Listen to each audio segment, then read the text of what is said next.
Welcome to Shaare Zedek's Health Day. I'm Sharon Goldwyn, the Director of Institutional Advancement, and I'm so glad that all of you could join us. We have two amazing and well-deserved honorees today. Susan Dector and Tamara Shaw. We look forward to hearing about them at lunch. Today, I want to give special thanks to so many of you, our amazing 23 community chairs, our wonderful 178 committee members, and our generous 140 Health Day sponsors, and all of the participants. Your donations will support Shaare Zedek Underground Emergency ICU, which is just being completed, and our mental health services. Kudos to my associate, Shuli Levine, for working with me day and night to make sure today was possible. You're the best. I thank Alex and Jackie for your assistance as well, and my friend and colleague, Rachel Wolf, to make this all happen. It is always a pleasure to work together with Debbie Kesterbaum, our Shaare Zedek Women Division President. We commend Debbie, and we thank you for your dedication, your leadership, all of your ideas, and your commitment to Shaare Zedek. Shaare Zedek Medical Center staff works 24/7 to save and treat all those injured in the war with kindness, compassion, and top medical care. We have treated more than 1,000 soldiers with physical injuries and hundreds of people for a mental health emergency. In December, when I was in Israel, the hospital was filled to capacity. I watched the helicopters arriving from Gaza and landing in Shaare Zedek, which is only 15 minutes away. Most of the soldiers arrive in critical condition, and thankfully, there have been many miraculous recoveries. We are truly grateful to our incredible women and men who make Shaare Zedek staff one of a kind. There is a remarkable sense of dedication in treating our patients, and there are multiple cases where the experience of our staff has been instrumental in saving lives, limbs, and vision. We can all feel a great sense of pride in Shaare Zedek's place in the war effort. Our staff members have been working overtime for months, taking over for the 200 plus Shaare Zedek doctors and nurses who are in Gaza and up north. I was honored to bring gifts from our donors to each department as a thank you. In addition, we want to thank our women's board members who donated pajamas and slippers and toiletries so that our soldiers could have them when they came straight from the battlefield. Your gift packages made each soldier feel special, and they were so happy to receive them. During the past 7 months, I've heard many incredible patient stories where the injuries were devastating, the circumstances dire, and yet the patients are filled with such hope and with a strength that almost seems superhuman. 25-year-old Amit Barziv was seriously injured in combat in Gaza before being airlifted by helicopter to Shaare Zedek, arriving in the trauma unit in unstable condition. His scans determined that he had suffered a major injury to his heart, and his cardiac functioning was quickly deteriorating as he slipped in and out of consciousness. It was clear that without immediate surgery, Amit would not survive his injuries. He was urgently carried into the cardiac operating room for a life-saving procedure. The good news is that thankfully, Amit is now discharged and doing well. Since the beginning of the war, Shaare Zedek has treated hundreds of wounded patients, but the precision necessary to save the wounded, and certainly those of the wounded heart, was one that certainly stood out. It has been our privilege and mission to help Israel heal the true heroes like Amit who are fighting on the front lines, not just for Israel, but for all of us. Choosing this year's Health Day topic was unfortunately obvious. The rise of anti-Semitism has created an increase in anxiety and trauma within our community. These are certainly unusual and difficult times. As Rabbi Jonathan Sachs of blessed memory stated some years ago, the hate that begins with Jews never ends with Jews. Anti-Semitism is the world's most reliable warning sign of a major threat to freedom, humanity, and the dignity of difference. It matters to all of us, which is why we must fight it together. This morning, we are honored to have 4 outstanding guest speakers to discuss our topic, the rise of anti-Semitism, navigating a path to strength. We welcome Gideon Askowitz, a college student, Malka, a mental health professional, Bret Stevens, a journalist and editor, and our moderator, Dr. Michal Biton. Dr. Michal Biton is the spiritual leader of the Downtown Union, a sociologist, a visiting researcher at NYU Wagner, where she is directing the first national study of Sephardic and Mizrahi Jews in the U.S. She's a Maimonides Fund Fellow and a Sachs Scholar. Please welcome our moderator, Dr. Michal Biton.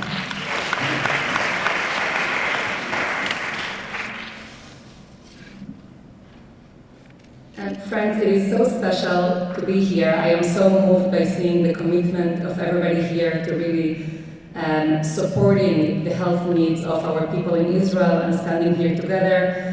And also just seeing the pictures of the hostages in the seats in front of us, behind us, just emphasizes how we are here for each other. I recently heard from a reservist, a friend of mine serving in Israel, who told me that one of the most important ways to think about this moment is that we have multiple fronts. We have what he called the Eastern Front in Israel, and we have the Western Front right here in America.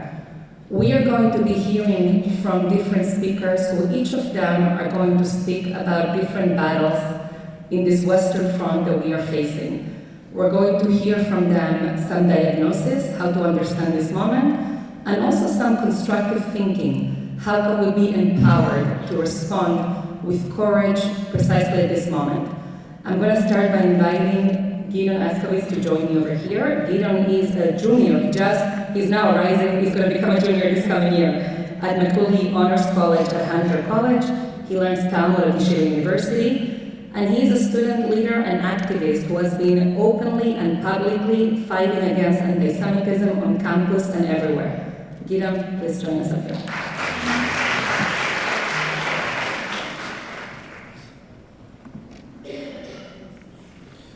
Thank you for that kind introduction. I want to acknowledge everybody in the room for coming out to support Shaare Zedek, which is an organization that my family has long partnered with and supported. So thank you all. I'm going to focus on how we can address anti-Semitism in this country and reflecting on my experience as a college activist, which is not a role that I chose, but rather one that was forced upon me. For many of us, we were caught unaware and surprised by the level and prevalence of anti-Semitism. We didn't believe that it would extend to every single college campus, and certainly to not to the level that we're currently seeing. There are those who are hoping that next semester, the issue will abate to some degree. Maybe there won't be encampments, and hopefully there won't be the same types of protests and signs that we're seeing today.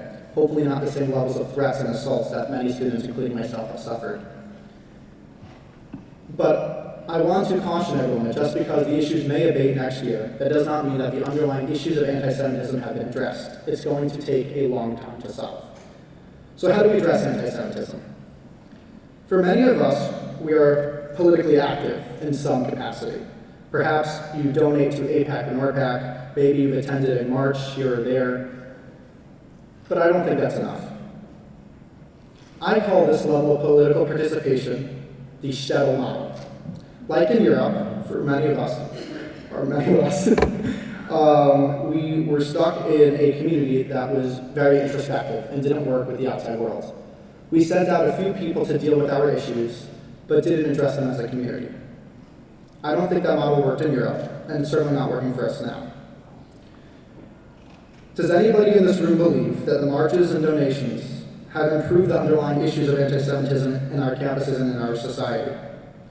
I'm not saying that all these efforts are futile, but merely that the sporadic form of political participation is insufficient to address the underlying issues. I believe that it's time for us to leave this model. It's time to leave the shtetl. For me, leaving the shtetl has meant dynamically engaging with the administrators on my campus and across the country. It has meant lobbying Congress and connecting with other student activists, coordinating lobbying campaigns and specific policy measures that will address the issue.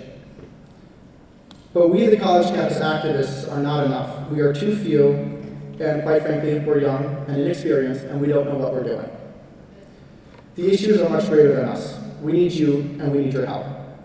We need you, the larger Jewish community, to start engaging in local and national politics in a more personal way. As a community, we must acknowledge some basic truths of what the main threats are. One such truth is that there is an issue in the public school system that starts before college. This issue is an ideology known as intersectionality. Students in our public schools are indoctrinated into this belief, a belief in which moral worth is divided into a binary system, wherein those who are powerful are inherently evil and those who are disempowered are morally just.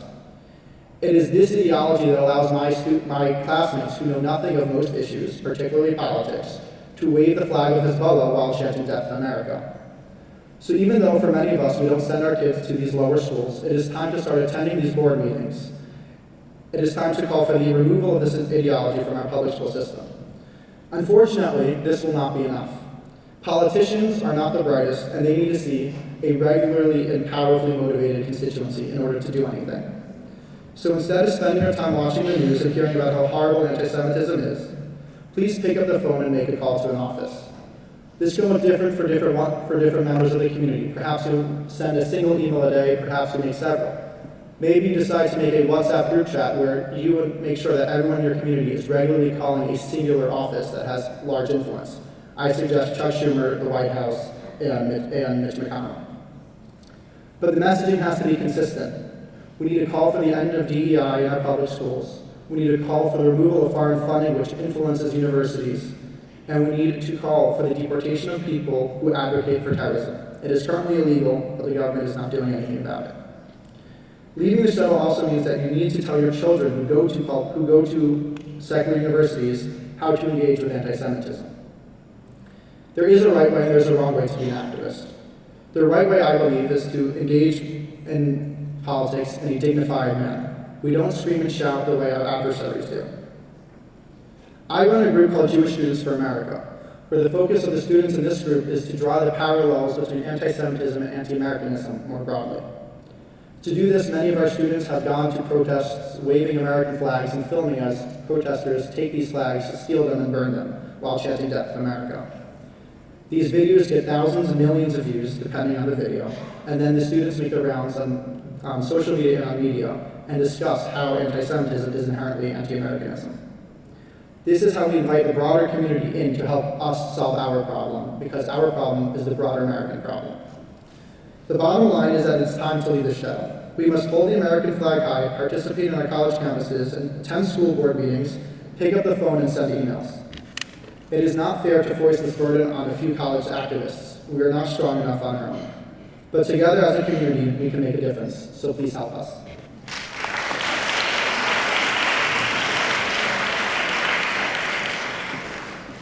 I just want to say, wow. Gideon, I'm going to start quoting you right now, leave the shtetl. I'm serious.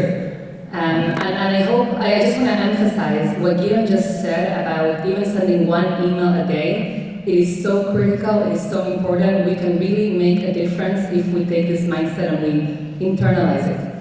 I want to invite right now Malka Shaw. Malka, let me just introduce her, then you will clap for her. Malka is a trauma therapist with over 25 years of experience.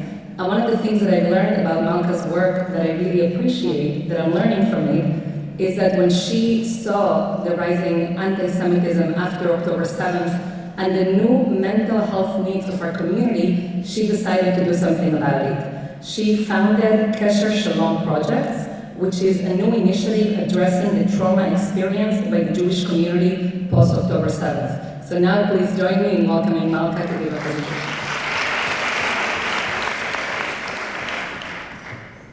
Thank you, Michal, for that beautiful introduction. Good afternoon. October 7th, our world was turned upside down, and everything started to feel a little bit heavier, a little bit darker, and a little bit less secure. But what really shook me to the core was what we all heard afterwards, that deafening silence from around the world as our so-called friends and allies said nothing. And then it felt like a tsunami of macro gaslighting coming at us from all these different directions. And before we could take a step back, take a breath, and process, it felt like, or it was, we were involved in two massive wars. We have the war in Israel, and we have the war on anti-Semitism in the diaspora. We have a physical war, and we have an emotional, spiritual war. I'd like to quote Dara Horn, for those of you who may not know. She's an author, anti-Semitism activist. She often speaks about two different types of anti-Semitism. Purim anti-Semitism, where they seek to annihilate us, and Hanukkah anti-Semitism, where they attack our right to be ourselves, our right to practice our cultures and our traditions. That is the point that I'd like to expand upon today, this existential piece about our identity, how they want to attack and erase our history, redefine us, and make us feel invisible. I've been calling this anti-Semitism of identity destabilization. This is the psychological and emotional war on our spirit, identity, security. And we all have a reaction to it. How could we not? That pit in your stomach, some of us feeling so frustrated they want to scream. People are telling you they're scared and they're worried. Some people are responding with rage. More and more people are responding that they feel lost and disconnected. Well, that's the disconnection piece. That's what we have to work on. I understand that mental health is often sidelined when we talk about the fight of anti-Semitism, but I am here to tell you we're at a critical juncture right now, and we must focus on this part of the crisis. In order to find our way to the light out of the darkness, we must recognize the importance of emotional health, its warning signs, and how we're going to move forward. And that is why I'm so honored here to be with you today to talk about a topic that I am so passionate about. Because together, we can navigate our way to strength out of our communal trauma. For the last 2 decades, I've been talking about trauma. It's one of the most complicated, misunderstood ailments of all time. It is nothing more than the wound of the mind, body, and spirit. But what about Jewish trauma? What is Jewish trauma? So I put Jewish trauma down into 4 different categories. We have our individual trauma that we come with, our own shtick, so to speak, that we come to. We have 3,000 years of intergenerational trauma. And then we have this tug-of-war of our identity destabilization versus our duty and our sense of wanting to preserve our legacy and nationhood. And then we have our post-October 7th world. So I just want to make sure we're on the same page, because I think everyone has a different definition of trauma. It's very simple. It's not what actually happened, but it's the subjective experience or set of small experiences together that make us feel unsafe or out of control. But it's really what happens inside the body that can trigger the trauma reaction. I know it often gets a negative rap, the word trauma, stress, and anxiety, but they actually are there for self-preservation. And when our body feels that our sense of safety is threatened, there's like a light switch that flips in our brain in the amygdala. And that is what can cause a trauma response. I know it may seem obvious to many in the room, but it bears repeating. The 3 critical components to a trauma response are lack of safety, validation, and support. The situation that we're in right now is insecure, but we definitely need the validation and the support.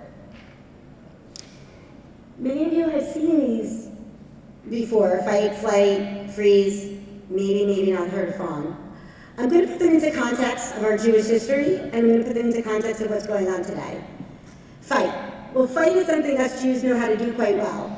We've been doing it from the beginning with Yoshua, Bar Kokhba, the Warsaw Ghetto. We've been fighting.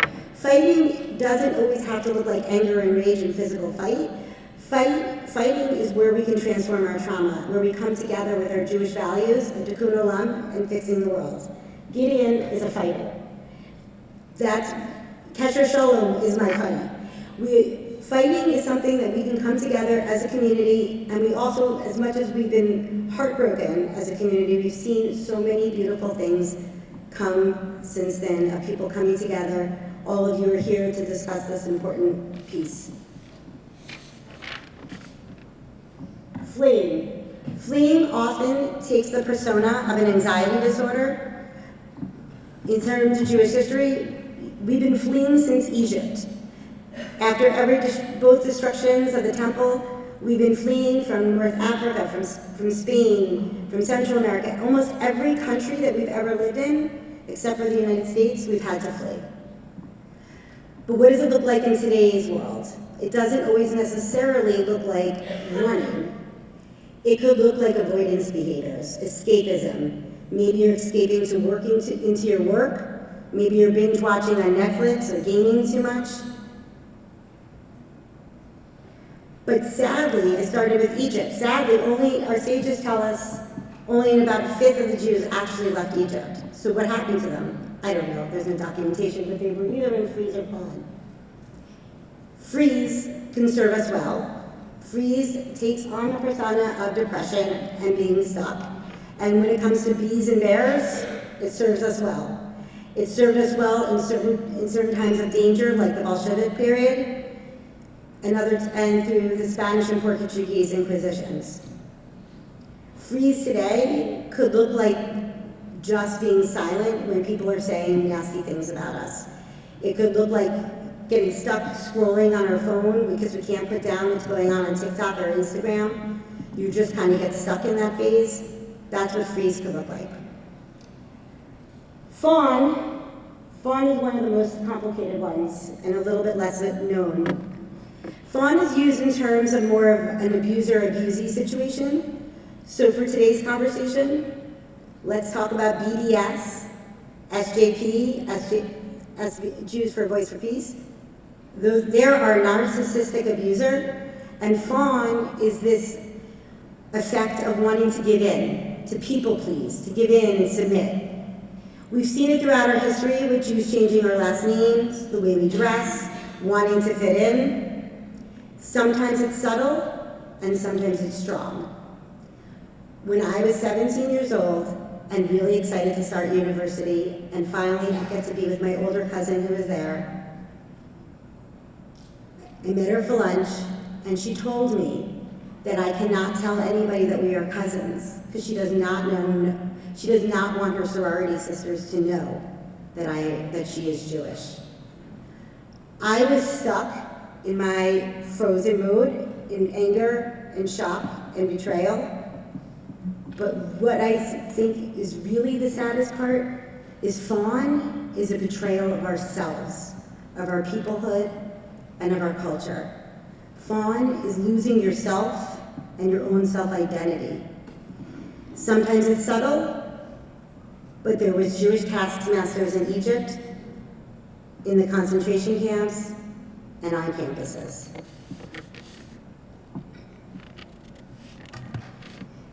As I mentioned before, we have 3,000 years of intergenerational trauma that's been passed down, can go second, third, fourth generation. In my field, when we talk about it, it's usually looked at into two different main contexts. We have the biological, known as epigenetics, where we've actually seen studies of how the genes and the chromosomes can change depending on exposure to trauma. I have a family systems background. We can also look at it in terms of parent-child identity formation and the environment that you grow up.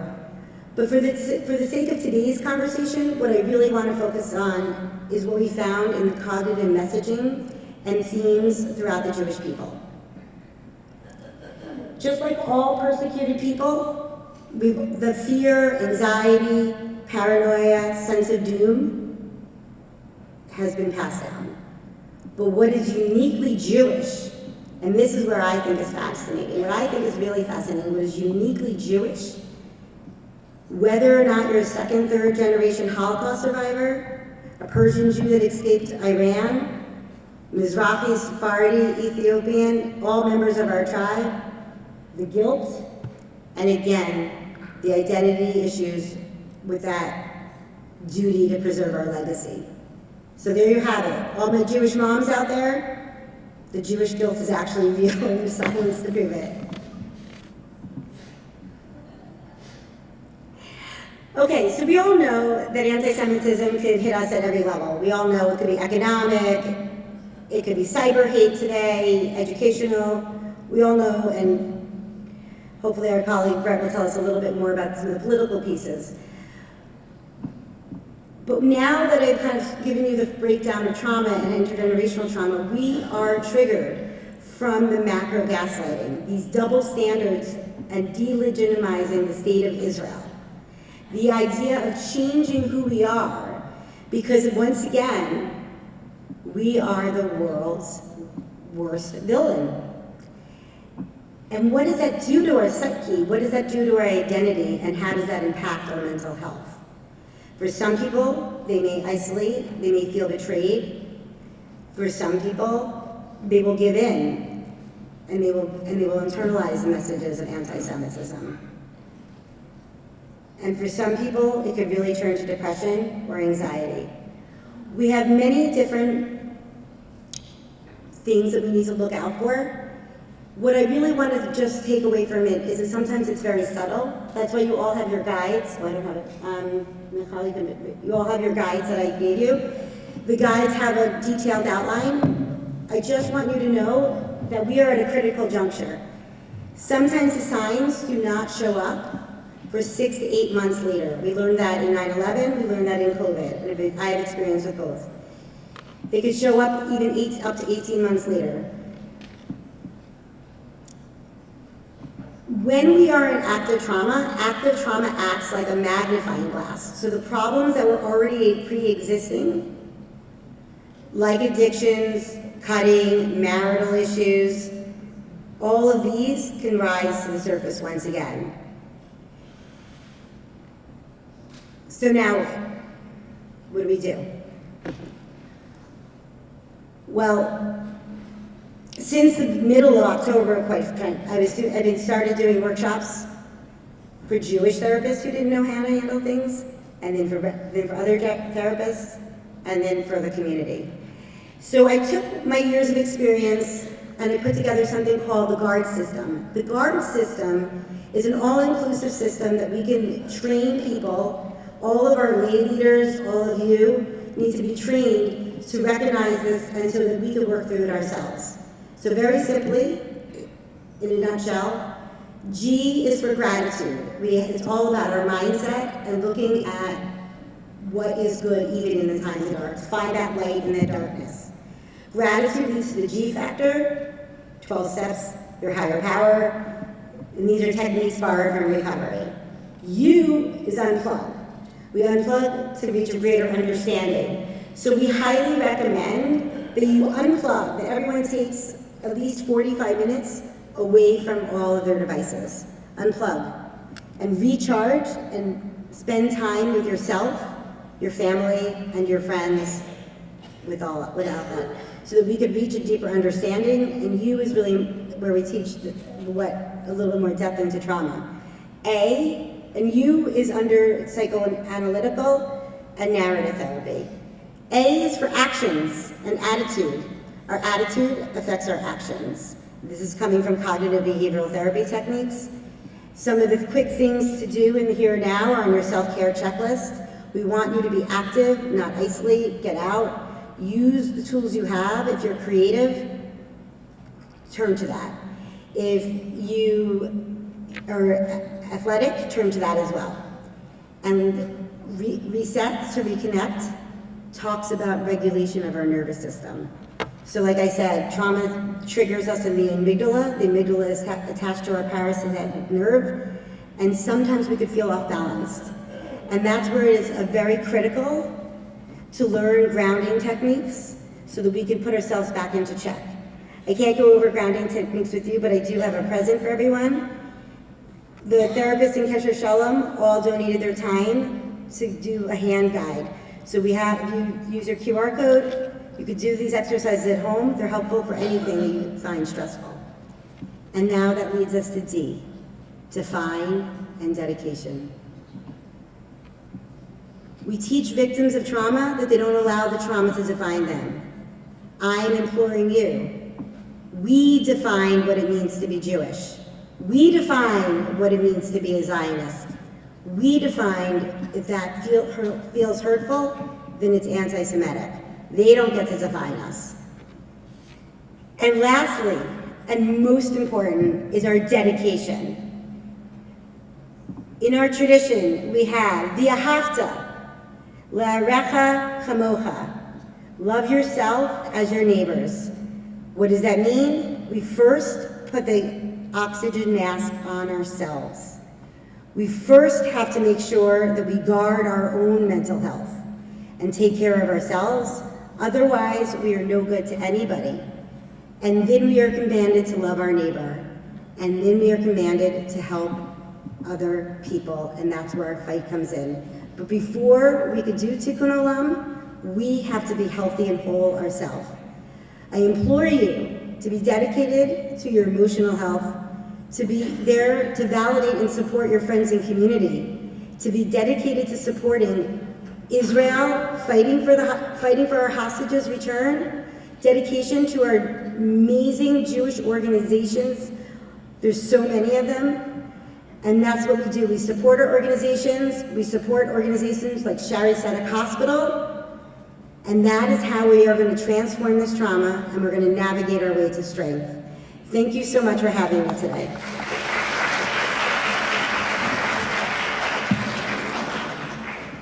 Thank you so much, Malka. As somebody who works with a lot of college students and young professionals, there's so much anxiety that people are holding right now and feelings of fear, so this is just so important for all of us to know how to support each other. One housekeeping note I forgot to say earlier, we will have an opportunity to take some questions from the audience. So you should have, did you get some cards? Do you guys have cards maybe? We're gonna give out some cards, so you will have cards. So feel free to write some notes. After Bret's presentation, we'll collect them. Your questions, not your statements, your questions. That was a joke. We will have some time for some questions, and we'll get to ask some more questions from our speakers. So now I'm going to introduce Bret Stevens, who I'm not sure you need like that big of an introduction. Most of us, I think, read you really often. It's really a privilege to have you here.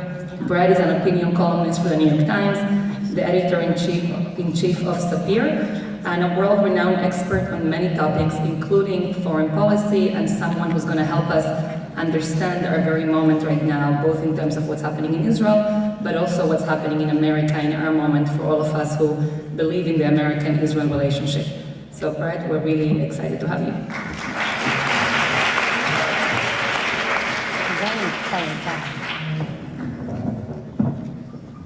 So there's a story about an Orthodox man who's at the train station in Vienna.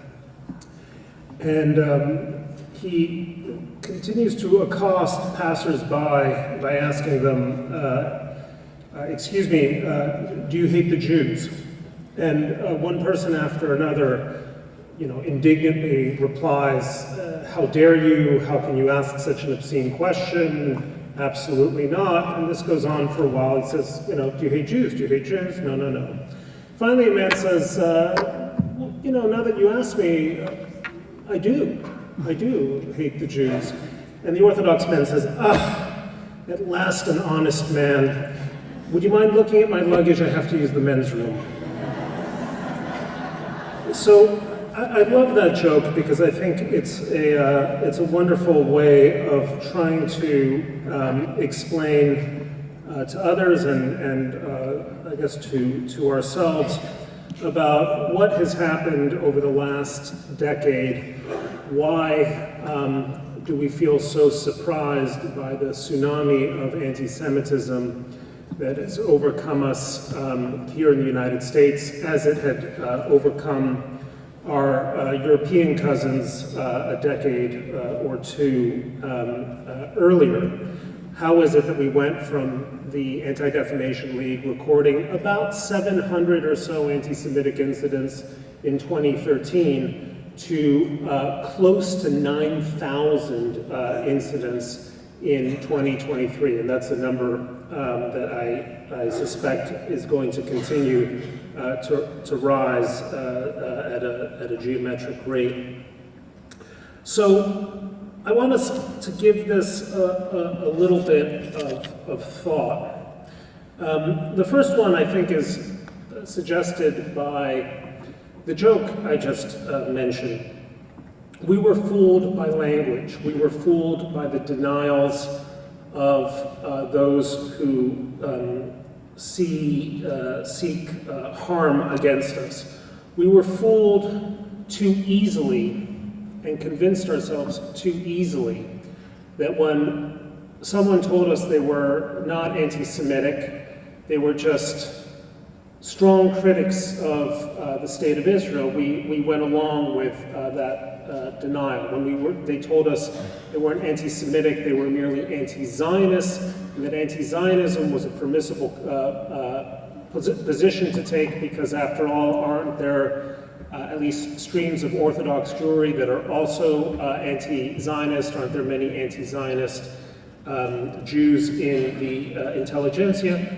We went along with those denials too. We went along with it all the way up until October 7th, when, at least for a great many Jews, especially friends of mine who were liberal Jews operating in liberal spaces, it simply became undeniable to them that anti-Zionism is simply the 21st century coinage for anti-Semitism, which is in turn just the 19th century coinage for old-fashioned Jew hatred. So we were fooled as easily, quite frankly, as Hamas was able to fool Israeli intelligence services through a ruse that was striking not by virtue of its sophistication, but striking by virtue of our lack of sophistication, our inability to understand that sometimes the hardest punches and the ones we least expect are the ones that are aimed straight at our face. Secondly, we were fooled by partisanship. If you are in this room a Democrat or somewhere to the left of center, my guess is that you did see anti-Semitism in the last few years. It just was the anti-Semitism that you saw at Charlottesville and in some of the language that was used on parts of the right. You saw anti-Semitism, for example, whenever the name of George Soros came up. You saw anti-Semitism when references were made to globalist cabals or replacement theory. There you had no problem seeing anti-Semitism.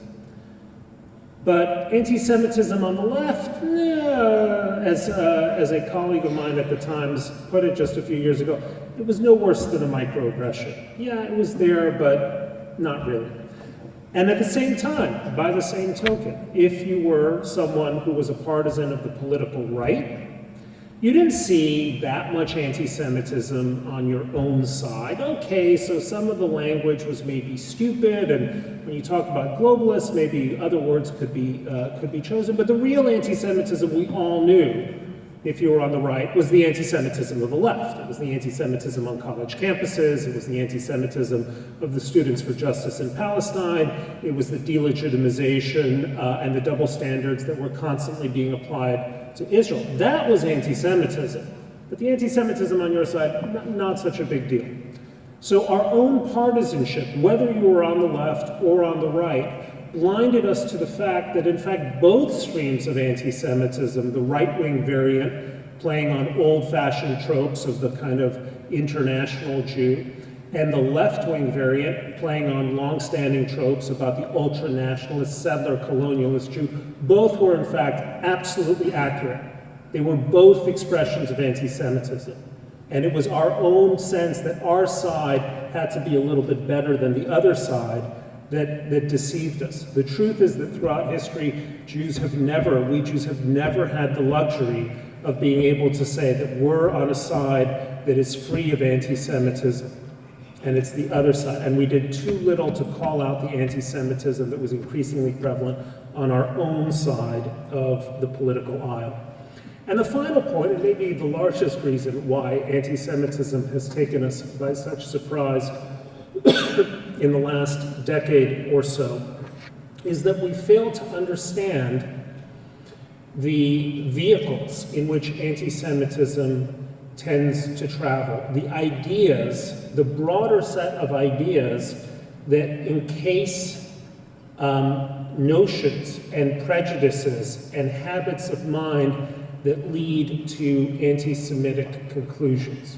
So what are some of these ideas and notions and habits that I have in mind? This is what I call anti-Semitic adjacencies.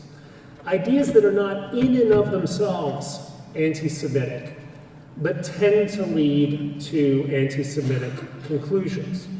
So what is an anti-Semitic adjacency? Well, if you have been around on college campuses in the last few years, you will have heard the word privilege. Check your privilege. Michal, you're on campuses, so you've heard this expression. If you haven't heard it, I assure you, Gideon has heard it, and I assure you, any one of your children or grandchildren at universities have heard this phrase, check your privilege. Now, what does this word privilege mean? At some level, we all understand, if we're in this room, we are privileged. We're privileged to be Americans. We're privileged to live in this country, in this city that has done so much good for us.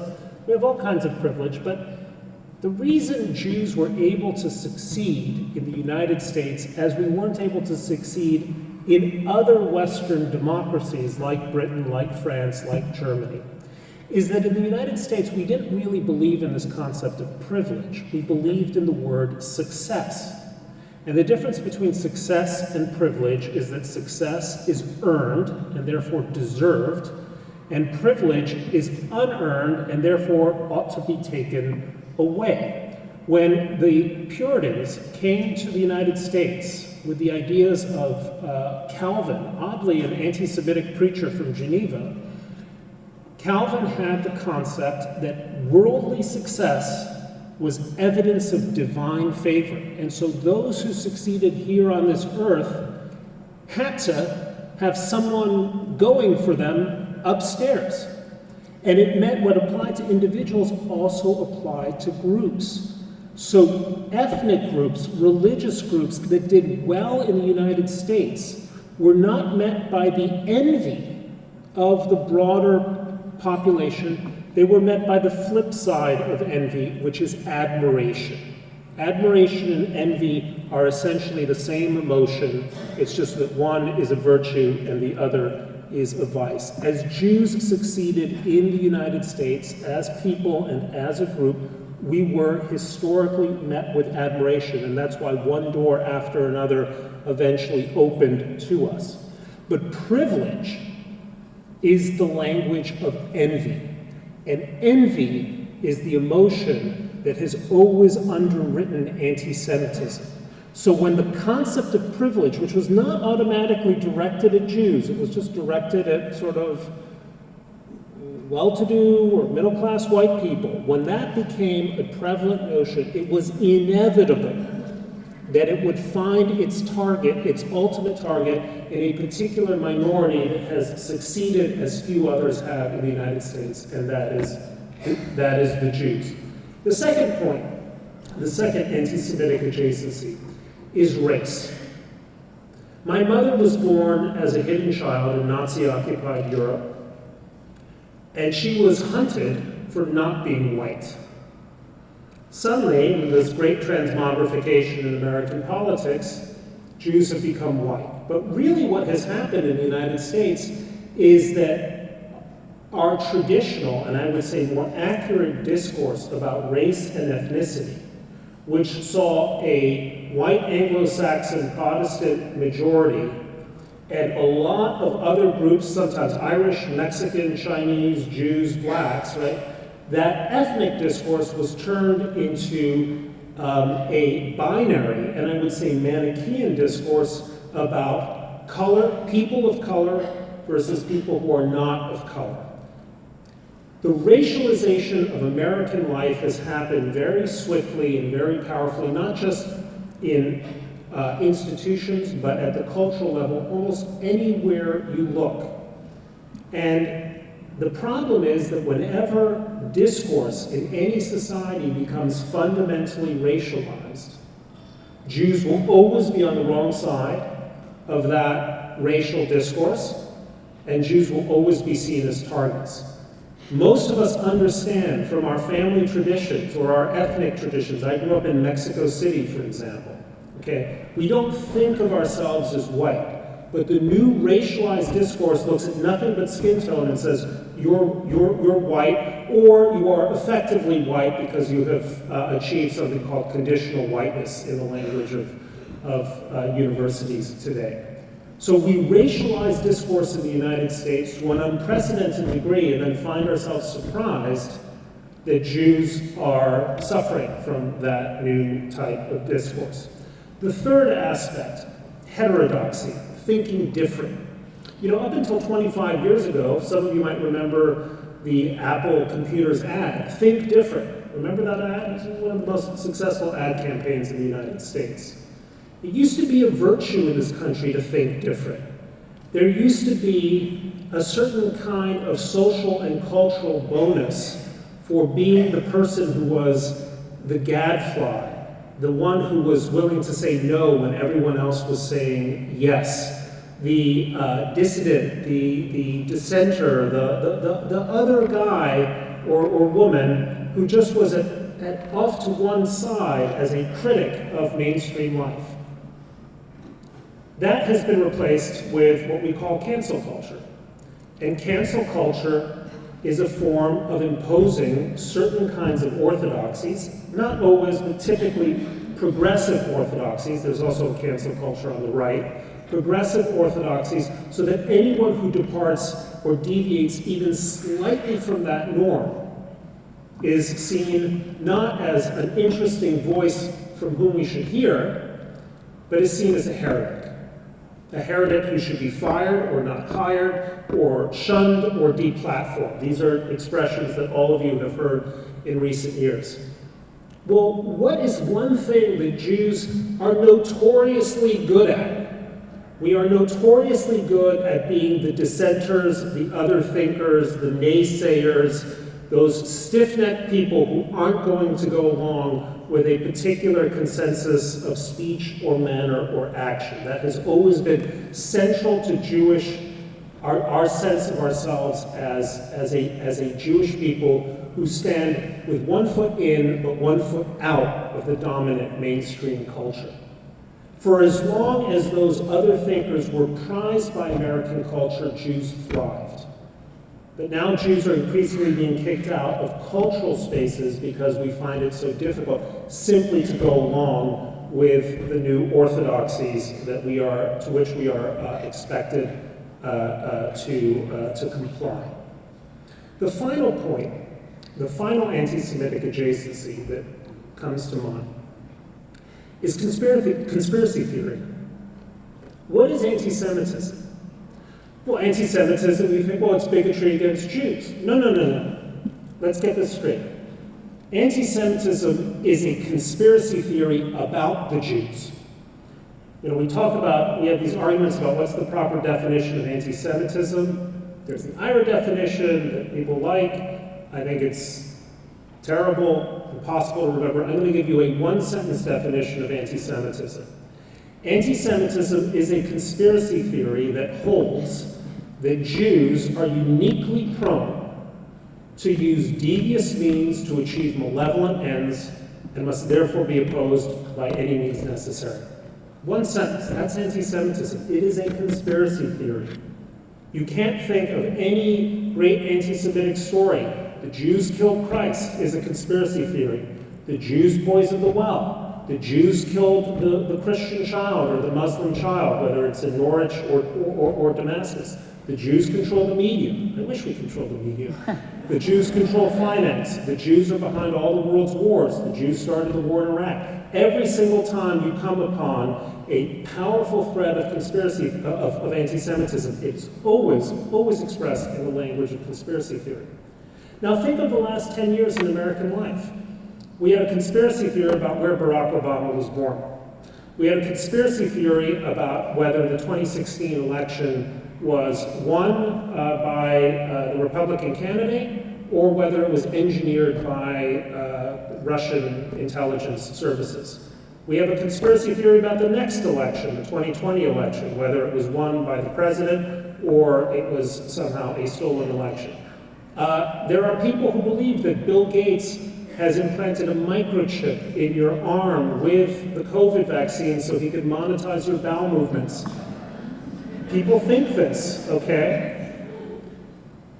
When conspiracy theories become ubiquitous in a society, when people will believe anything about anyone, then they will ultimately believe anything about the Jews.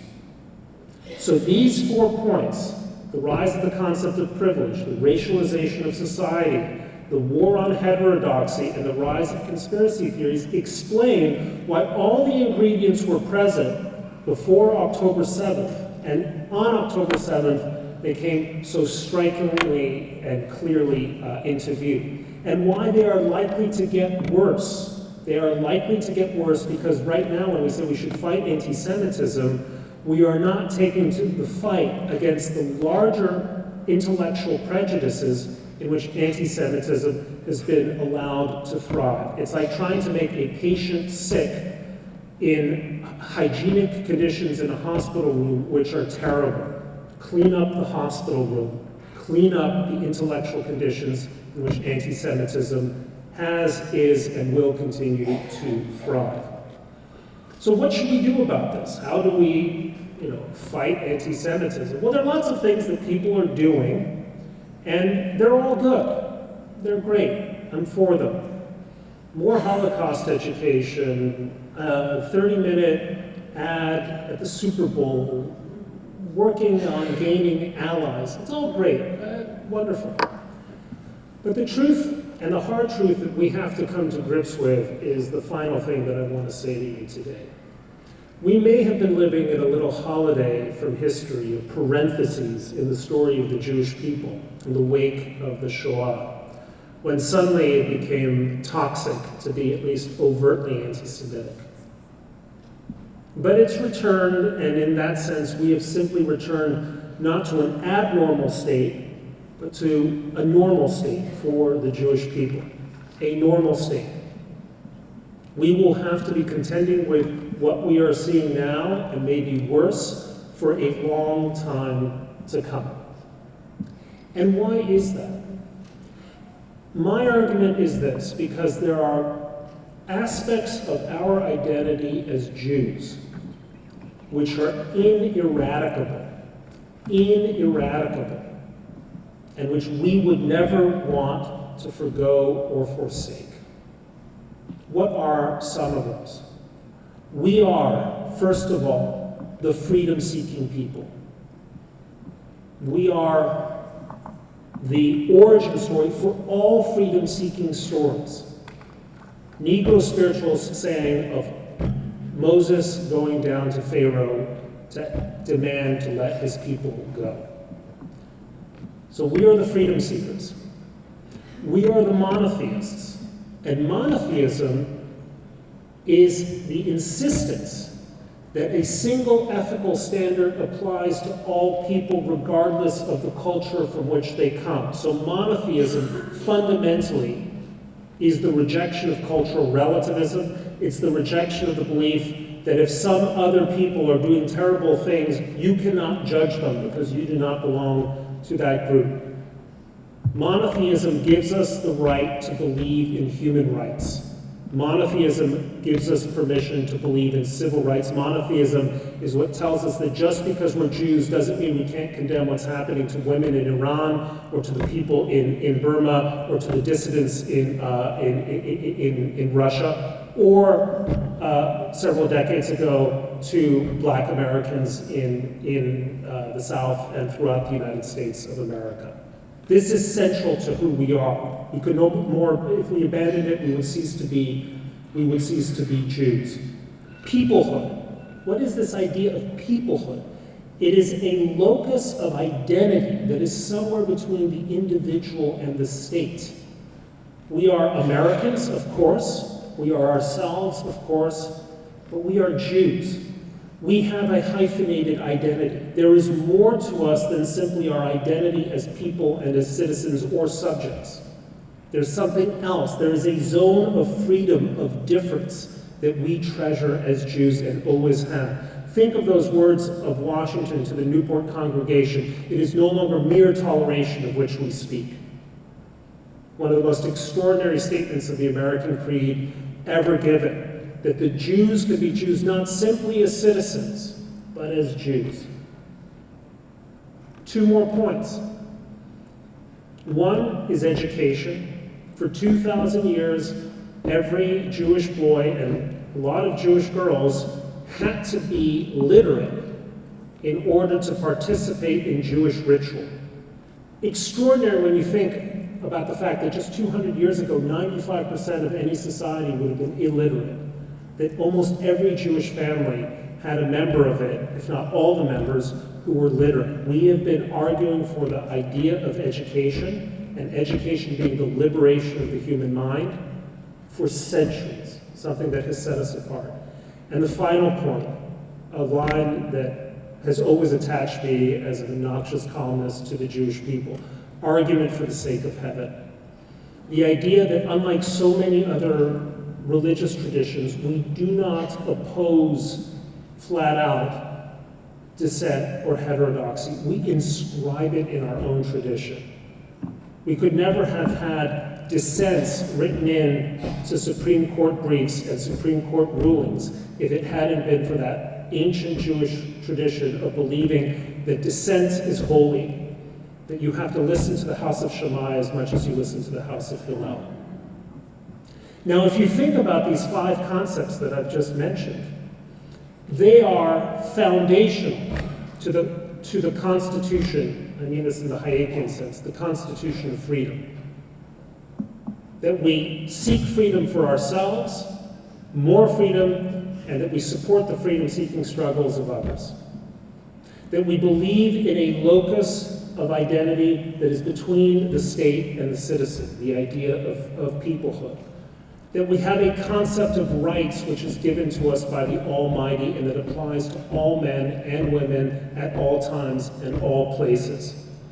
That we believe that we cannot really have a free population unless we have an educated population. And we believe in dissent. So to be Jewish, in these senses of the words, or of the word, to be Jewish is to stand for everything that makes a democracy vibrant and alive, not just for us, but for everyone, And why would we want to abandon that? Why would we want to make any concessions if anti-Semitism is the price that we will have to pay to remain not just Jews, but to remain free people In our minds and in our spirits, it's a price we're going to have to bear. And we should bear it with pride because it goes to the heart of what we mean by chosenness. I want to finish with two very brief stories. The first is about Shaare Zedek. I was the editor-in-chief of the Jerusalem Post 20 years ago, and in January of 2004, there was a bombing on Aza Street, a bus bombing, one of scores that occurred when I was living in Jerusalem. I was the first journalist and maybe even the first person on the scene because the bombing occurred literally 100 yards from where I was living. And it was a scene like I wish I had never seen it. 11 people were killed, dozens were injured. Those of you who know Jerusalem know that Aza Street is on an incline. Blood literally flowed freely down the streets. It was a scene of such carnage that I missed the fact that one of my reporters, Eric Schechter, was grievously wounded in that attack. So amid all the bodies that had been blown out of the bus, I simply missed Eric. It was only half an hour later that I got a call telling me that Eric, in critical condition, was taken right there on the screen. Right up there. I remember pulling up to the driveway, rushing it. You saved my reporter's life, so I have a deep sense of connection to what it is that you do, and I want to thank you. I want to thank you, Shaare. Final story.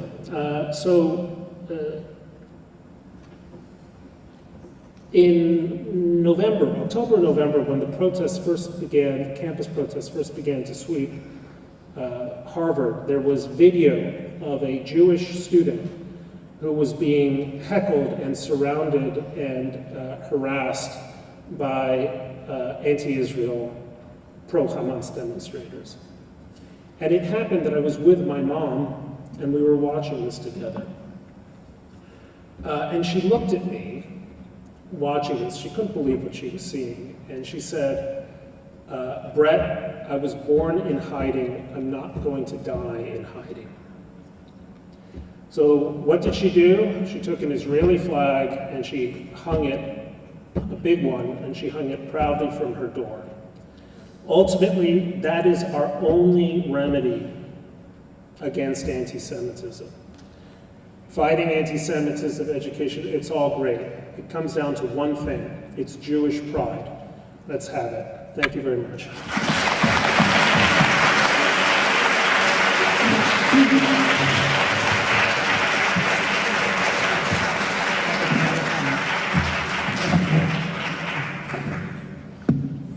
All right, friends. I'll just say I didn't expect to be so moved today. I don't know if you feel the same way. I'm actually just going to encourage, if you did write some questions, someone's going to collect them, and we're going to see how many questions we get to. I also have some questions for our panelists. I'll just start by saying, though, one of the great privileges of my life is that I got to become the student of Rabbi Jonathan Sachs when he was a professor at New York University.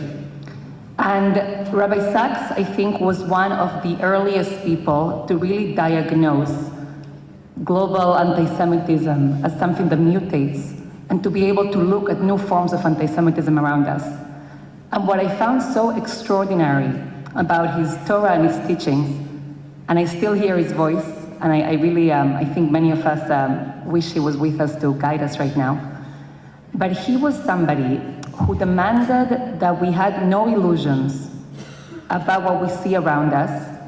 And at the same time, one of his most critical messages was to demand that we don't give in to helplessness or hopelessness, and that we ask ourselves, where do we have agency?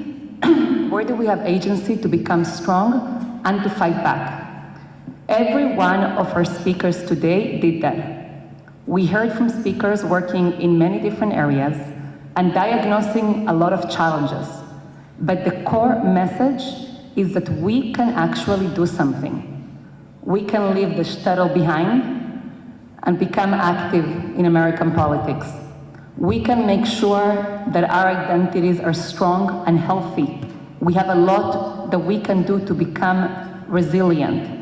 And we can take seriously the Constitution of Freedom that has allowed us to thrive here in America and really do everything in our power to ensure that it continues to be vibrant. So with that, I'm gonna receive the questions. Give us a second.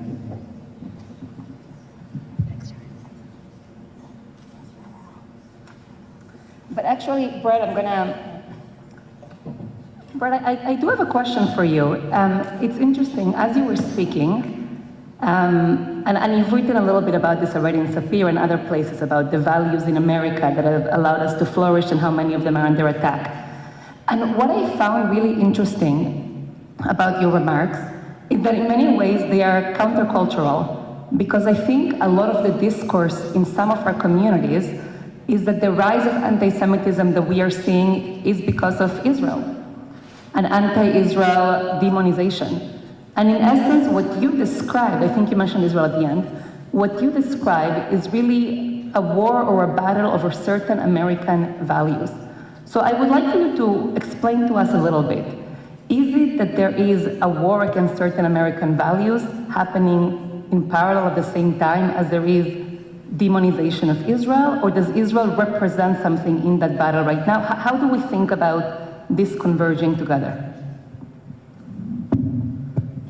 Well, I think what Gideon does by taking American flags into campus protests and having them yanked from your hand and torn down perfectly illustrates that point. Look, I mean, the mullahs in Iran aren't wrong. I mean, Israel is the little Satan next to the big Satan. And when one of my arguments about our alliance as the United States with Israel, that as goes Israel, so we go as well. The two are in a fundamental sense inseparable. You know, it's striking to think about the depth of feeling that early Americans had about, or the sense of themselves as creating a new Jerusalem. The way in which they looked every bit as much, if not more, to the Old Testament as they did to the New. I mean, there's a reason there's a Salem and a Rehoboth and, you know, all kinds of towns all over New England that have, that are first mentioned in the King James Bible, and of course they're place names from Israel. So this goes very deep. And what we have seen on campuses in the last 10 years, but more broadly speaking, in American life in the last 20 or 25, has been an assault on traditional values that we thought were quintessentially American. You know, and I'm not talking about apple pie, or, you know, I'm talking about free enterprise. And the idea that a free enterprise system in which people can apply their talents commercially to thrive is a good one. Free speech, another quintessential American value, that we should give the freest rein to the widest possible set of ideas. That wonderful idea captured by Martin Luther King Jr., the content of our character, not the color of our skin, a profoundly American idea. And notice that if you just look at the way in which the campus demonstrators operate, it's always at war with these values. That's why you so often see Palestinian flags with hammers and sickles, if you're looking at the Twitter pages of some of the leading anti-Israel demonstrators. It is somewhat striking and also somewhat bizarre, because the same people who would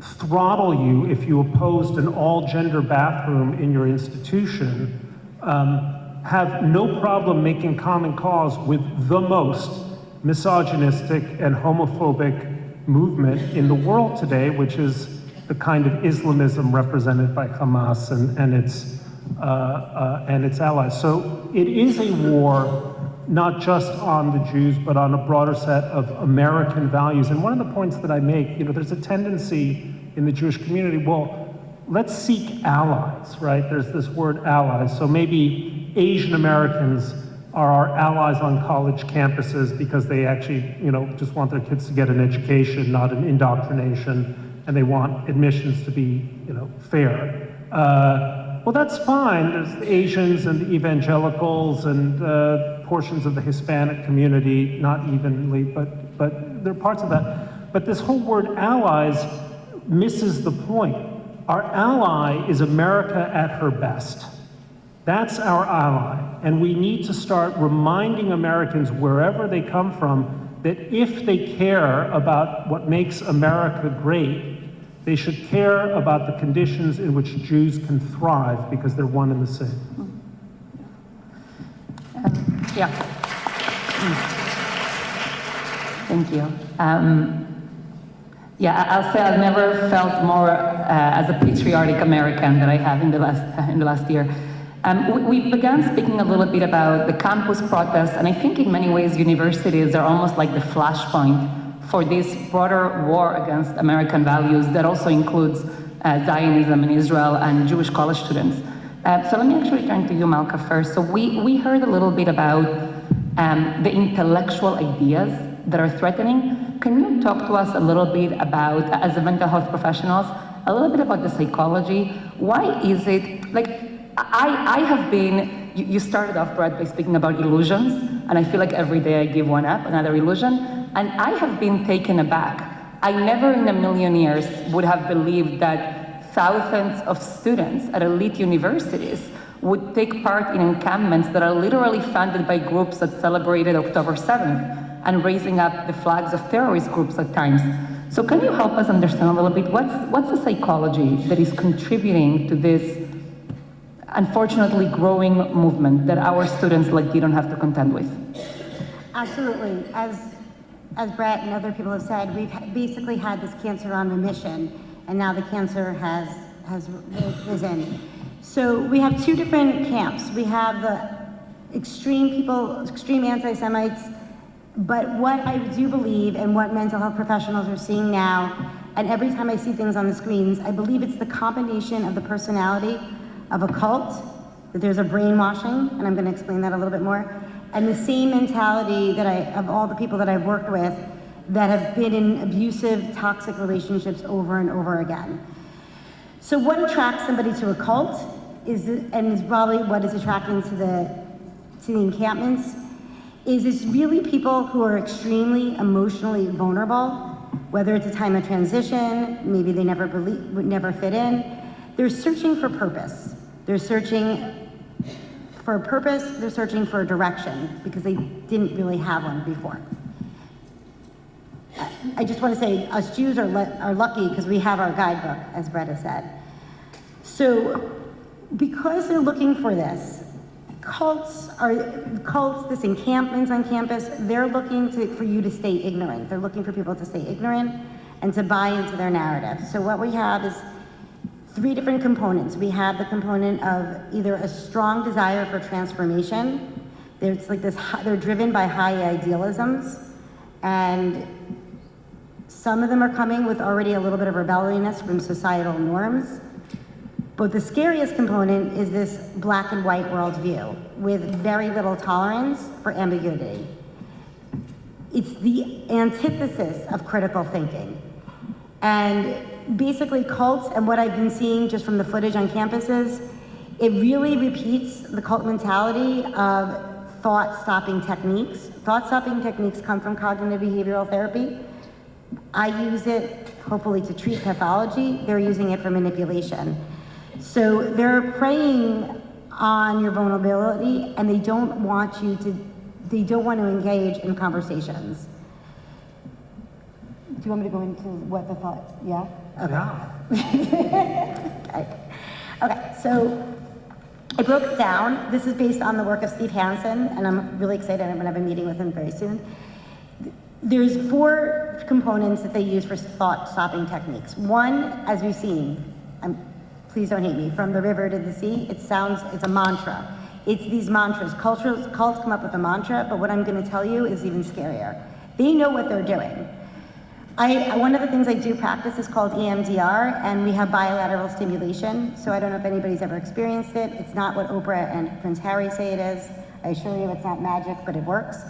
So it's the idea of resetting our brain in the way that REM sleep happens, and that's because every memory we have is associated with a cognition. So what they do with these mantras is they're triggering our brain activity. So you're just following it along, because it is puzzling. What river, what sea? But they know what they're doing because that's part of the brainwashing piece. Second is group pressure and surveillance. Anytime that you have a negative thought, like, maybe the Jews have a good point, they're gonna surround them and just kind of group pressure them, peer pressure them to make sure that they don't even, Gideon has to be the villain, because if Gideon is not the villain, then they're wrong. Remember, it's this very black and white critical thinking. And it's the demonization of critical thinking, and it's also the isolation from outside influence. The problem that we have as being fighters of this war on anti-Semitism, one of the big problems is the same problem. I'm going to just use marriage counseling as an analysis.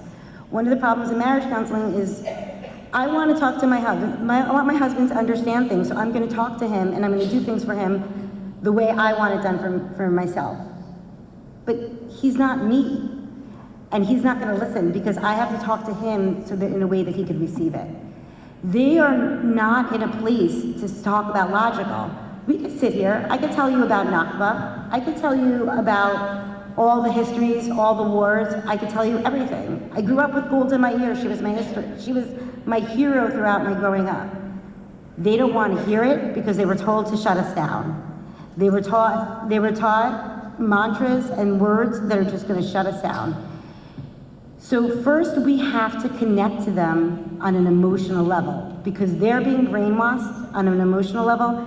And this is why I coined the phrase identity destabilization. They are destabilizing. I know what my colleagues have said deregulation. I want to respectfully, again, we're allowed to respectfully disagree as Jews. Regulation of the nervous system is one symptom of destabilization. They are slowly pecking at our sense of identity. So all these attributes that Bret has been talking about, they're slowly forgetting that, and we're slowly forgetting our identity because they know what they're doing. They've been brainwashing, they've been using these mantras, and they've been using them over and over again. And we need to kind of, the solution, there's actually some task force being put into effect now, but the solution is with that, and they start to really believe that they don't deserve anything better. Then we have the second piece is what are they gaining from the encampments? That sense of power. So they feel so powerful that is one of the hardest pieces to take away from them, because if we start to tell them and show them the truth, they may be losing their power. That's really powerful, use the word power. I'll add, by the way, I think many are gaining a sense of community, a lot of loneliness out there. Well, they're coming from emotionally vulnerable. Yeah, very potent. Gideon, you are not our villain, you are our hero here. So thank you for being here. I have a question for you. I found that very often when I work and talk to college students, many of them will say, there's a lot of people who want to help from the outside, and sometimes they help in ways that are super useful, and sometimes there's a lot of well-meaning attempts to help that are not as useful. So we have the opportunity right now to get some advice from you, because I would say all of us here in the room see you and your fellow students and want to be supportive.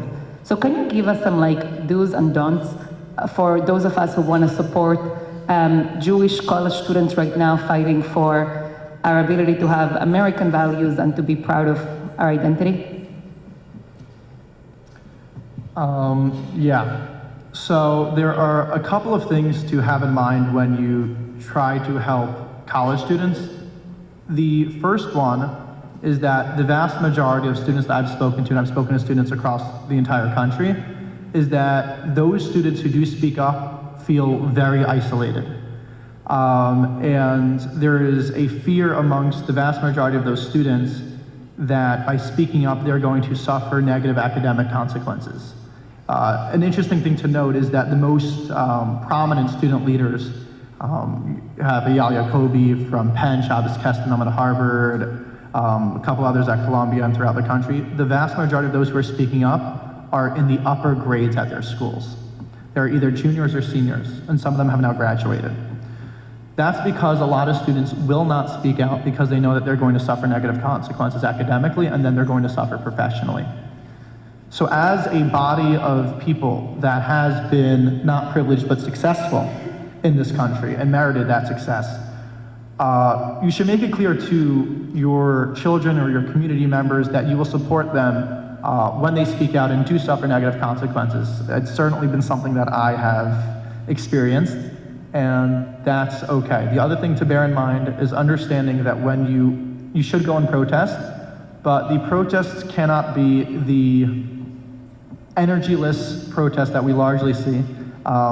They need to have a lot more energy, and this is something I think that actually the Sephardi community does a lot better. Is when I hosted that one, I overruled the Campus Hillel, and I hosted a protest at Hunter College with the theme just being proud to be a Jew on campus.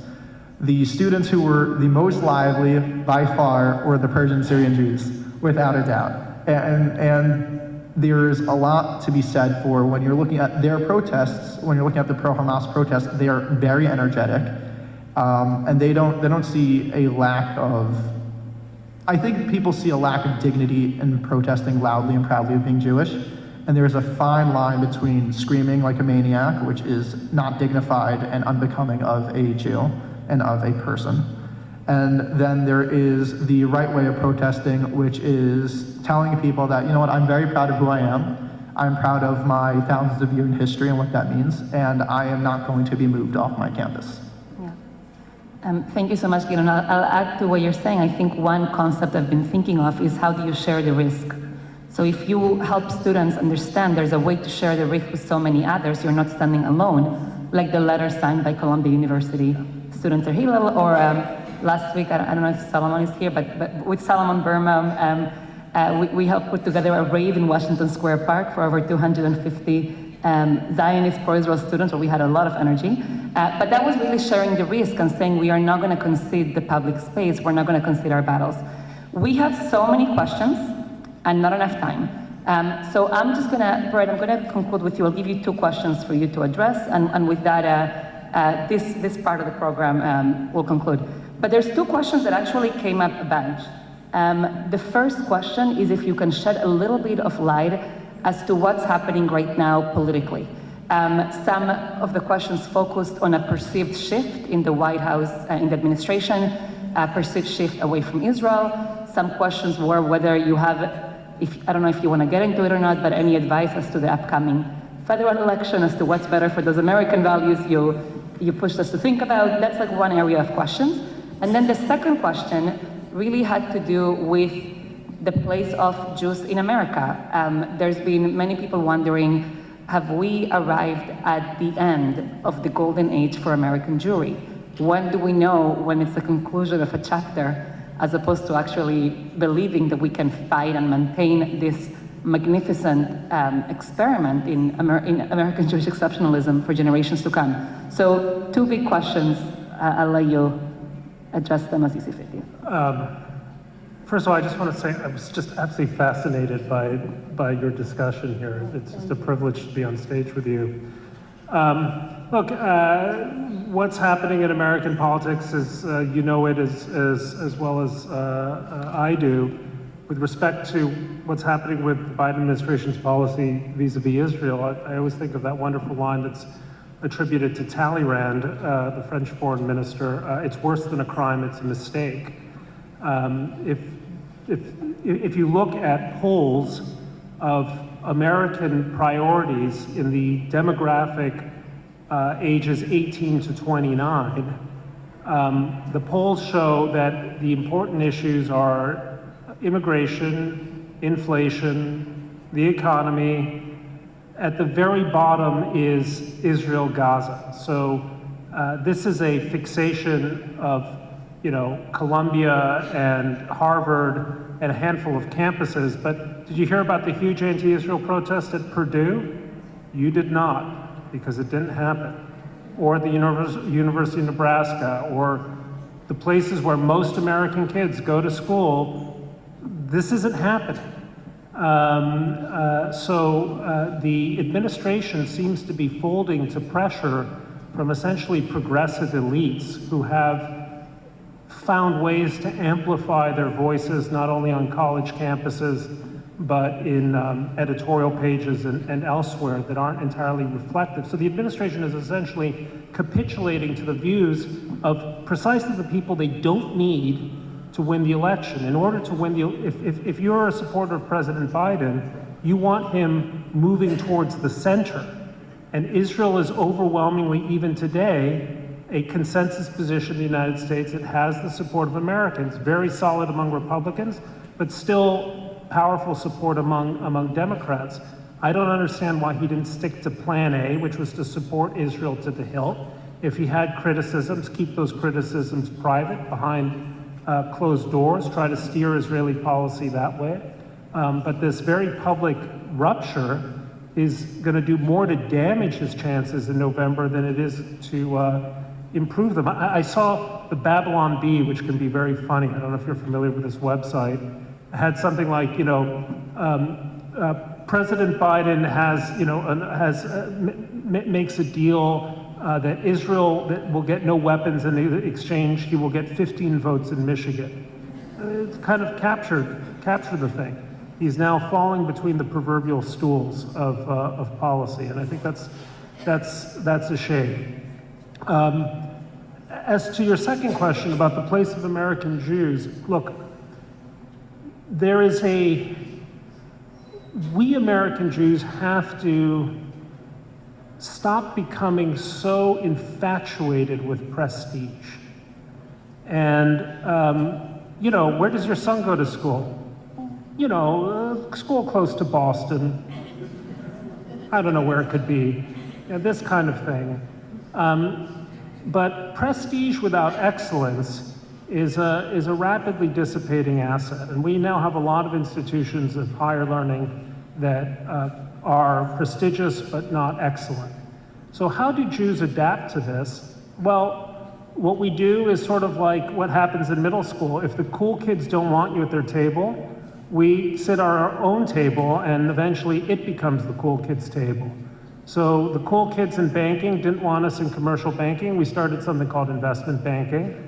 The cool kids didn't want us at the white shoe law firms of 50, 60 years ago. We started our own law firms. They didn't want us in their ad agencies. We started our own ad agencies, and it's time to do exactly that in one institution after another. We have to go and refound a whole set of institutions, including educational ones, so that they match the values that we hold dear. And by the way, they should, of course, be inclusive. It's not just for Jews, but they should be inclusive on terms where Jews can thrive. And by the way, those are truly American institutions, not anti-American institutions.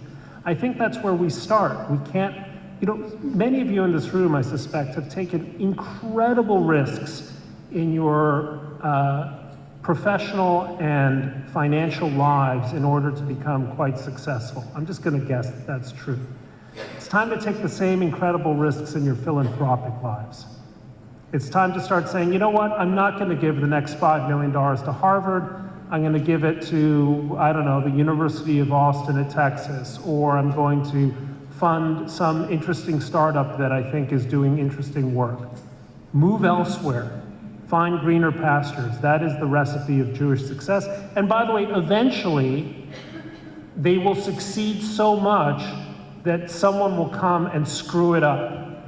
And then we'll have to move along again. May I respectfully disagree with one point? Yeah. Invest it back in the Jews. We have so many Jewish organizations. Don't give it to the university. Give it to the Jews. Give it to Hillel. Give it to Chabad on campus. Give it to Shaare Zedek Torah Hospital. Give it back to the Jewish community. We need it. We're bleeding. I don't disagree. Okay. Yes. Okay. Well, places where your money will be well spent. I respectfully disagree. That is a very powerful way to empower all of us to give generously, support Shaare Zedek, support all the organizations that are helping us stand up and fight for our values, and join me in saying thank you to all of our speakers.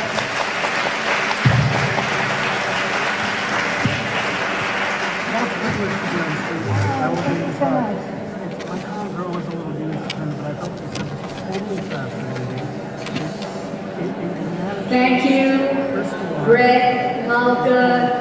Gideon and Michal, for your inspiring and outstanding program.